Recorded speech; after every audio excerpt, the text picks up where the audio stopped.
جب کوئی لڑکی شادی ہونے کے بعد اپنے سسرال میں چلی آئے جہاں اس کا جوان دیور اور بوڑھا سسر رہتے ہوں تو ایسے میں اس لڑکی کو اپنا خیال خود رکھنا پڑتا ہے، لیکن آج کل کی لڑکیاں اس بات کو سمجھ نہیں پاتیں۔ اپنی ہوس میں آ کر وہ ایسا غلط کام کر جاتی ہیں کہ جس سے گھر برباد ہوتے ہیں۔ دوستو، اس کہانی کو آخر تک ضرور سنیے گا۔ میری بہن کی شادی کو 4 سال ہو چکے تھے، لیکن میں کبھی اس کے گھر نہیں گیا تھا۔ ایک دن میری بیوی مجھے کہنے لگی، آپ کی بہن جب بھی ہمارے گھر آتی ہے ہمارا خرچہ ڈبل ہو جاتا ہے، اور آپ کی ماں ہم سے چوری چھپے اس کو گھر کا راشن دیتی ہے۔ بیوی کی بات سن کر مجھے اپنی ماں پر غصہ آنے لگا۔ اگلی بار جب میری بہن ہمارے گھر رہنے آئی تو میں نے ماں سے سختی سے کہہ دیا کہ خبردار، آج کے بعد۔ ہمارے کچن میں مصالحوں کی خوشبو پھیلی ہوئی تھی۔ میری بیوی غصے میں پیاز کاٹ رہی تھی، اس کے ماتھے پر شکن پڑے ہوئے تھے۔ میں کچن کی دیوار سے ٹیک لگا کر چائے پی رہا تھا۔ اچانک میری ماں کچن کی دہلیز پر آ کر کھڑی ہوئی۔ ماں کے ہاتھ میں تسبیح تھی، ان کے چہرے پر ایک ایسی مسکراہٹ تھی جو مجھے ہمیشہ تھوڑا بے چین کر دیتی تھی۔ ماں نے رک کر کہا کہ بیٹا، بہن کا فون آیا تھا، وہ کہہ رہی تھی کل 2 دن کے لیے آ رہی ہے۔ بیوی کے ہاتھ میں موجود چھری ایک لمحے کو رکی تھی۔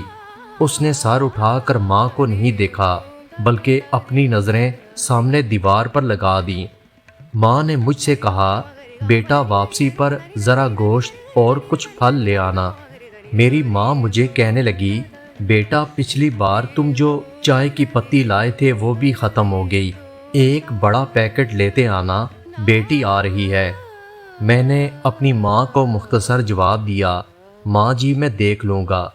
میں نے چائے پی کر اپنا کپ ٹیبل پر رکھ دیا۔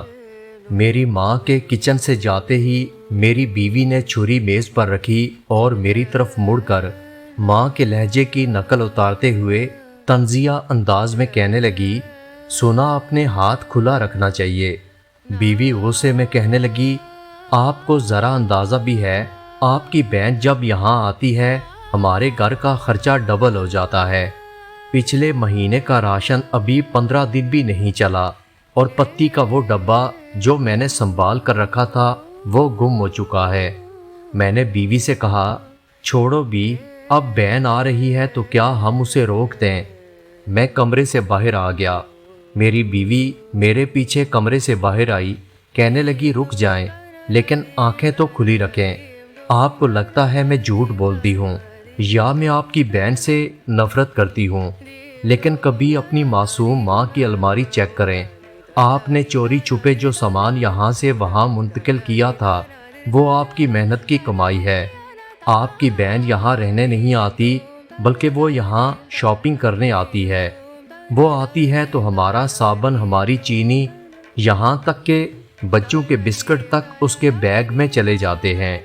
میں نے اپنی بیوی کی کسی بات کا کوئی جواب نہ دیا۔ میں خاموشی سے اپنا بیگ اٹھا کر باہر نکل آیا، لیکن اس کے لہجے کی سچائی میرے لاشعور میں ایک کانٹے کی طرح چبھ چکی تھی۔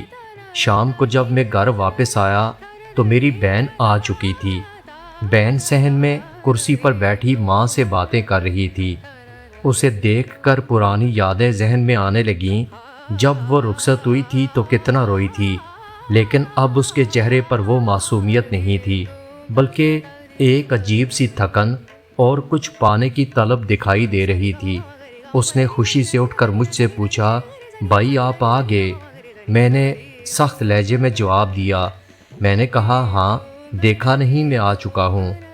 رات کے کھانے کے دوران میز پر ایک بوجھل خاموشی تھی۔ ماں بار بار بہن کی پلیٹ میں گوشت ڈال رہی تھی، کہہ رہی تھی، بیٹی کھا لے، سسرال میں تو بس دال ساگ کھاتی ہوگی۔ میری بیوی نے فوراً مداخلت کی، کہنے لگی، ماں، دال ساگ بھی اللہ کی نعمت ہے۔ ویسے ہمارے بہنوئی کی دکان کا کیا حال ہے؟ سنا ہے مہنگائی کی وجہ سے گاہک کم ہو گئے ہیں۔ بہن نے نوالا توڑتے ہوئے سر جھکا لیا، کہنے لگی جی بابی، حالات تھوڑے مشکل ہو رہے ہیں، بس اللہ کا کرم ہے۔ بیوی نے چبا چبا کر کہا کرم تو ہے کیونکہ میکا سلامت ہے۔ کھانے کے بعد میں اپنے کمرے میں تھا کہ مجھے پیاس لگی، میں کچن کی طرف جا رہا تھا۔ گیلری میں اندھیرا دیکھ کر میں رک گیا۔ ماں کے کمرے سے روشنی کی ایک لکیر باہر آ رہی تھی۔ میں نے دیکھا کہ ماں اور بہن کمرے کے اندر فرش پر بیٹھی تھیں۔ ماں نے اپنی وہ پرانی لکڑی کی چھوٹی سی پیٹی کھولی ہوئی تھی جس میں وہ اپنے کپڑے اور ضروری سامان رکھتی تھی۔ ماں نے پیٹی سے ایک بڑی سی تھیلی نکالی اور بہن کے بیگ میں ڈال کر کہا بیٹی یہ رکھ لو، یہ تمہارے کام آئے گا، اور یہ شال بھی رکھ لو، سردیاں آ رہی ہیں۔ میری ماں کی آواز بہت آہستہ تھی، جیسے وہ نہیں چاہتی تھی کہ باہر کسی کو خبر ہو۔ بہن نے وہ سامان خاموشی سے اپنے بیگ کے نیچے چھپا لیا اور ڈرتے ہوئے پوچھا اماں اگر بھائی کو پتہ چلا تو پھر کیا ہوگا؟ ماں نے اس کے سر پر ہاتھ پھیر کر کہا اسے کچھ پتہ نہیں چلے گا، تم بس اپنا خیال رکھا کرو۔ میں اندھیرے میں کھڑا یہ سب دیکھ رہا تھا، میرا خون کھول اٹھا۔ میری بیوی ٹھیک کہتی تھی کہ ماں میری کمائی چوری چھپے بہن کو دے رہی تھی۔ میں غصے میں واپس اپنے کمرے میں آیا تو بیوی میری آنکھوں میں دیکھ کر پوچھنے لگی کیا آپ نے سب دیکھ لیا؟ میں نے کوئی جواب نہ دیا۔ میں بستر پر خاموشی کے ساتھ لیٹ چکا تھا، لیکن میرے ذہن میں وہ تھیلی ابھی تک گھوم رہی تھی۔ اس میں کیا تھا؟ صابن، چینی یا ماں کی جمع پونجی؟ مجھے بہن سے ایک عجیب سی نفرت ہونے لگی۔ وہ بہن جس کے لیے میں نے ابا کے بعد اپنے کتنے خواب قربان کیے تھے، آج وہ میرے گھر کو دیمک کی طرح چاٹ رہی تھی۔ مجھے پتہ نہیں تھا کہ اس بیگ کے اندر صرف سامان نہیں تھا، بلکہ ایک ایسی حقیقت چھپی تھی جو میرے تصور سے کہیں زیادہ ہولناک تھی۔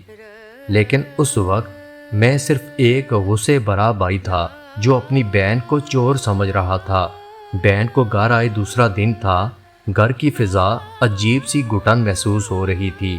میں نے صبح سے ٹھیک طرح سے بات بھی نہیں کی، بلکہ جب میری بہن سامنے آتی تو میں کسی نہ کسی طرح بہانے سے نظریں چرا لیتا۔ بیوی کچن میں تھی، وہاں سے برتنوں کے ٹکرانے کی آواز آ رہی تھی۔ میری ماں بار بار کچن کے چکر لگا رہی تھی، کبھی بہن کے بچوں کے لیے کچھ کھانے کو لاتی تو کبھی بہن کے پاس بیٹھ کر اس کا ہاتھ تھام لیتی۔ مجھے یہ دیکھ کر عجیب سا غصہ آ رہا تھا۔ دوپہر کے کھانے پر جب ہم سارے میز پر جمع ہوئے تو بیوی نے بڑے سلیقے سے بات شروع کی۔ اس نے ایک پلیٹ میں چاول ڈالے اور بہن کی طرف دیکھ کر کہنے لگی تم تو ماشاءاللہ ہر دوسرے تیسرے مہینے چکر لگا لیتی ہو، لیکن دیکھو میرے شوہر کے پاس بالکل وقت نہیں ہوتا۔ 4 سال ہو چکے ہیں تمہاری شادی کو اور یہ آج تک تمہارے گھر نہیں دیکھ سکے۔ میری بیوی کی بات سن کر میری بہن نے نظریں جھکا لیں اور دھیمے سے بولی بابی بھائی بہت مصروف رہتے ہیں، ان کی نوکری بڑی ذمہ داری والی ہے، میرا گھر تو بہت دور ہے اور گلیاں بھی بہت چھوٹی ہیں۔ میری ماں نے بہن کی بات کاٹ کر کہا نہیں بیٹی، ایسی کوئی بات نہیں، بھائی کو اپنی بہن کے گھر جانا چاہیے۔ میں تو کہتی ہوں بیٹا اس بار جب بہن واپس جائے تو تم اسے چھوڑنے چلے جانا، اسی بہانے اس کا گھر بھی دیکھ لو گے۔ میں نے ایک سرد آہ بھری اور ماں سے کہا ماں آپ کو پتہ ہے گاڑی وہاں نہیں جا سکتی، اور پھر میرے پاس اتنا فالتو وقت نہیں۔ میرے اس جملے پر دسترخوان پر خاموشی چھا گئی۔ بہن کا نوالا اس کے ہاتھ میں رک چکا تھا، اس کی آنکھوں میں آنسو آنے لگے تھے۔ ماں نے مجھے غور سے دیکھا، لیکن بیوی کے چہرے پر ایک مسکراہٹ آنے لگی۔ کھانے کے بعد میں بیٹھ کر اخبار پڑھ رہا تھا جب ماں میرے پاس آئی اور سرگوشی میں کہنے لگی بیٹا تجھے ایسا نہیں کہنا چاہیے تھا، وہ تیری اکلوتی بہن ہے، اسے تیرے پیار کی ضرورت ہے۔ میں نے اخبار کو ایک طرف پھینکا۔ میں نے کہا ماں پیار اپنی جگہ، لیکن کیا آپ کو لگتا ہے کہ مجھے کچھ پتہ نہیں چلتا؟ میں نے خود دیکھا ہے کہ آپ کس طرح چوری چھپے اسے گھر کی چیزیں دے رہی ہیں۔ کبھی صابن کبھی راشن اور نہ جانے کیا کیا دے رہی ہیں۔ ماں کے چہرے کا رنگ اڑ چکا تھا۔ اگلے دن بہن کے جانے کا ذکر ہوا، لیکن ماں نے اس کی طبیعت کی خرابی کا بہانہ بنا کر اسے 1-2 دن مزید روک لیا تھا، اور یہی وہ دن تھے جنہوں نے میرے صبر کا پیمانہ بالکل لبریز کر دیا تھا۔ میری بیوی کا غصہ اب 7ویں آسمان پر تھا، کیونکہ اسے لگ رہا تھا کہ میری بہن کا یہاں میرے گھر رہنا سکون کے ساتھ ساتھ ہمارے وسائل کو بھی چاٹ رہا تھا۔ ایک شام جب میں آفس سے تھکا ہارا گھر واپس آیا تو بیوی نے میرا راستہ روک لیا۔ اس کے ہاتھ میں ایک خالی ڈبہ تھا۔ یہ وہ ڈبہ تھا جس میں بیوی اپنے سونے کی انگوٹھی رکھتی تھی، جو اس کی ماں نے اسے دی تھی۔ میری بیوی کا چہرہ غصے سے سرخ تھا، وہ کانپ رہی تھی۔ اس نے وہ ڈبہ میرے سامنے رکھا، کہنے لگی، اب تو حد ہو گئی۔ میں نے اپنی آنکھوں سے آپ کی بہن کو میری انگوٹھی اٹھاتے ہوئے دیکھا ہے۔ میں نے حیرت سے بیوی کی طرف دیکھا، میرا دماغ سن ہو رہا تھا۔ میں نے سوچا کہ راشن اور صابن تک تو بات ٹھیک تھی، لیکن کیا بہن اتنی گر سکتی ہے؟ اب وہ زیور پر ہاتھ صاف کرنے لگے۔ میں غصے میں اپنی ماں کے کمرے کی طرف جانے لگا، جہاں میری بہن اپنے چھوٹے بیٹے کو سلا رہی تھی۔ میری ماں جائے نماز پر بیٹھی دعا مانگ رہی تھی۔ میں نے دروازہ زور سے کھولا تو وہ دونوں حیران ہو گئیں۔ میری بہن سہم کر کھڑی ہوئی۔ ماں نے تسبیح روک کر میری طرف دیکھا۔ میں نے غصے میں پوچھا، بہن، میری بیوی کی انگوٹھی کہاں ہے؟ میری بہن کے چہرے پر ایک دم رنگ اڑ گیا۔ وہ کانپتے ہوئے کہنے لگی، بھائی آپ کیسی بات کر رہے ہیں؟ میری ماں نے بیچ میں مداخلت کی، کہنے لگی، بیٹا، ہو سکتا ہے تمہاری بیوی انگوٹھی رکھ کر کہیں بھول گئی ہو۔ تم ایسے ہی اپنی بہن پر الزام کیوں لگا رہے ہو؟ میں نے ماں کی بات سنی۔ میں نے کہا، اس کا بیگ چیک کرو جو کونے میں رکھا تھا۔ میں نے اس کا زپ کھولا، سارا سامان فرش پر پھینکا۔ اس میں بچوں کے میلے کپڑے، ماں کی دی ہوئی وہ پرانی شال اور کچھ بسکٹ کے پیکٹ نکلے، لیکن انگوٹھی وہاں نہیں تھی۔ میری بیوی جو میرے پیچھے کھڑی تھی کہنے لگی، یہ اتنی بیوقوف نہیں کہ انگوٹھی بیگ میں رکھے گی، اس نے اسے کہیں چھپا کر رکھا ہے۔ میری بیوی کی بات سن کر میری بہن کی آنکھوں سے آنسو بہنے لگے۔ وہ ہاتھ جوڑ کر کہنے لگی، بھائی خدا کی قسم میں نے کچھ نہیں لیا، میں تو یہاں آپ سے ملنے آئی تھی، مجھے کیا پتا تھا کہ مجھ پر چوری کے الزام لگیں گے۔ میں نے بہن کی کوئی بات نہ سنی۔ میں نے اسے دھکا دے کر پیچھے کیا اور اپنی ماں سے کہا، ماں، آپ کی یہ لاڈلی اب اس گھر کی جڑیں کاٹ رہی ہے۔ اگر صبح تک انگوٹھی نہ ملی تو یاد رکھیں میں اسے دھکے دے کر اپنے گھر سے نکال دوں گا، پھر کبھی اس گھر کا دروازہ اس پر نہیں کھلے گا۔ بہن رات بھر روتی رہی اور ماں اسے اپنے سینے سے لگا کر تسلی دیتی رہی۔ اگلی صبح بیوی کو وہ انگوٹھی کچن سے مل گئی۔ وہ کہنے لگی، دیکھا آپ کے ڈر سے اب دونوں ماں بیٹیاں یہاں پر انگوٹھی رکھ کر گئی ہیں تاکہ ظاہر کر سکیں انگوٹھی گم نہیں ہوئی تھی بلکہ غلطی سے یہاں رکھی تھی۔ بہن اب سائے کی طرح دیواروں سے لگ کر چلتی تھی۔ وہ کچن میں پانی پینے بھی جاتی تو بیوی اسے ایسے دیکھتی جیسے کوئی مجرم ہو۔ ایک دوپہر جب میں دفتر میں تھا تو میری بیوی کا فون آیا۔ اس کی آواز میں عجیب گھبراہٹ تھی۔ کہنے لگی، جلدی سے گھر واپس آئیں، ماں اپنی پیٹی سے کچھ نکال کر آپ کی بہن کو دے رہی ہیں، اور اس بار وہ سامان نہیں بلکہ مجھے لگتا ہے وہ ابا کی کوئی پرانی وصیت یا گھر کے کاغذات ہیں۔ میں نے فون بند کیا اور غصے کی حالت میں گاڑی لے کر گھر کی طرف روانہ ہوا۔ میرے ذہن میں ابا کا وہ پرانا گھر گھوم رہا تھا جو ہم نے حال میں بیچا تھا۔ اس کے پیسے میں نے ابھی تک بینک میں رکھے تھے۔ مجھے لگا تھا کہ شاید میری ماں وہ رقم نکال کر لائی ہے اور وہ پیسے میری بہن کو دے رہی ہیں۔ جب میں گھر پہنچا تو صحن میں سناٹا تھا۔ میں دبے قدموں ماں کے کمرے میں گیا۔ وہاں میری بہن زمین پر بیٹھی رو رہی تھی۔ ماں اس کے سامنے ایک پرانا پرس کھولے بیٹھی تھی۔ اس پرس میں ابا کی کچھ تصویریں اور کچھ پرانے کاغذات تھے۔ میری ماں بہن سے کہہ رہی تھی کہ بیٹی یہ لے جاؤ، اسے وقت پر دے دینا ورنہ بڑی مشکل ہو جائے گی۔ میں نے اب خاموش رہنا مناسب نہیں سمجھا۔ میں کمرے میں آیا، وہ پرس ماں کے ہاتھ سے چھین لیا۔ میں نے دیکھا اس میں ابا کے ہاتھ کی لکھی ہوئی کچھ تحریریں تھیں، کچھ نقدی پیسے تھے۔ میری آنکھیں خون کی طرح سرخ ہو گئیں۔ میں نے وہ پرس فرش پر پھینکا اور ماں سے کہا اب بہت ہو گیا۔ ماں، آپ میرے ساتھ کتنا بڑا دھوکہ کریں گی؟ ابا کی نشانی کو بھی آپ اس لٹیرے خاندان میں بانٹ رہی ہیں۔ بہن، تم ابھی کے ابھی یہاں سے نکل جاؤ، مجھے تمہاری صورت نہیں دیکھنی۔ میری بہن نے میری منت کی، میرے پیروں کو چھوا، لیکن میں نے اسے جھٹک دیا۔ میں واپس آ کر صوفے پر بیٹھا۔ مجھے لگا آج میں نے اپنے گھر کو ایک بہت بڑی مصیبت سے بچا لیا، لیکن میں یہ نہیں جانتا تھا کہ سچ کیا تھا۔ ایک دوپہر میں سر درد کی وجہ سے آفس سے جلدی گھر واپس آیا۔ گھر میں خاموشی تھی، لیکن ماں کے کمرے سے ان کے رونے کی آواز آ رہی تھی۔ میں دیوار سے لگ کر کھڑا ہوا۔ ماں فون پر بہن سے بات کر رہی تھی۔ ماں کہہ رہی تھی بیٹی ایک بار تو آ جا، تیرا بھائی تجھے کچھ بھی نہیں کہے گا۔ میں نے اسے سب سمجھا دیا، لیکن دوسری طرف سے بہن کی آواز آئی جو فون کا سپیکر کھلا ہونے کی وجہ سے میں نے صاف سن لی تھی۔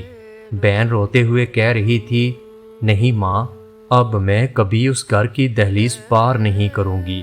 بھائی نے مجھ پر چوری کا اتنا بڑا الزام لگایا کہ میری روح کانپ گئی۔ میں غریب ضرور ہوں ماں، لیکن چور نہیں ہوں۔ آپ بالکل پریشان نہ ہوں، میں اپنے ہی گھر کے پیسوں میں سے کٹوتی کروا کر بھائی کا وہ قرض چکاتی رہوں گی جو میرے والد نے ان کی پڑھائی کے لیے لیا تھا۔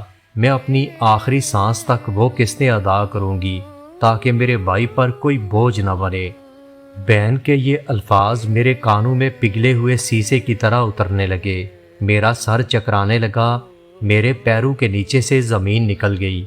میں ابھی اسی صدمے میں تھا کہ مجھے اپنے بیڈ روم سے ہنسنے کی آواز آئی۔ میں گرتے پڑتے قدموں سے اپنے کمرے کی طرف جانے لگا۔ مجھے پتہ نہیں تھا کہ آج میری ساس آئی تھی۔ وہ بہت کم ہمارے گھر آتی تھی، لیکن آج وہ اپنی بیٹی کے ساتھ کہکے لگا رہی تھی۔ میں دروازے کے پاس پہنچا تو بیوی کی آواز آئی جو اپنی ماں کو بڑے فخر سے بتا رہی تھی دیکھا ماں، کیسے میں نے اس چڑیل کا راستہ صاف کیا۔ وہ جب بھی آتی تھی میری ساس اسے کچھ نہ کچھ اٹھا کر دیتی تھی۔ میرے شوہر کو لگتا تھا کہ وہ سامان چوری کر رہی ہے۔ میں نے ایسا جال بنایا تھا کہ اس کا آنا اب بالکل بند ہو گیا۔ اب میں آرام سے گھر کا راشن آپ کے گھر بھجواتی رہوں گی، آخر آپ کا بھی تو اس گھر پر حق بنتا ہے۔ میری ساس اور بیوی ہنس رہی تھیں۔ ان کی باتیں سن کر میرے سینے میں آگ لگ چکی تھی۔ میں نے دروازہ زور سے کھولا۔ دونوں ماں بیٹی کے چہروں سے رونق ایک دم ختم ہو گئی۔ میں نے کہا تم یہ سب کیا کر رہی تھیں؟ تم نے میری بہن کو رسوا کیا تاکہ تم اپنا گھر بھر سکو۔ میں نے اسے زور کا تھپڑ مار دیا۔ پھر میں دیوانوں کی طرح دوڑتا ہوا ماں کے کمرے میں آیا اور ان کے قدموں میں گر پڑا۔ میرا پورا وجود ندامت سے کانپ رہا تھا۔ میں نے اسی وقت اپنی ماں کو ساتھ لیا اور اپنی بہن کے گھر چلا آیا۔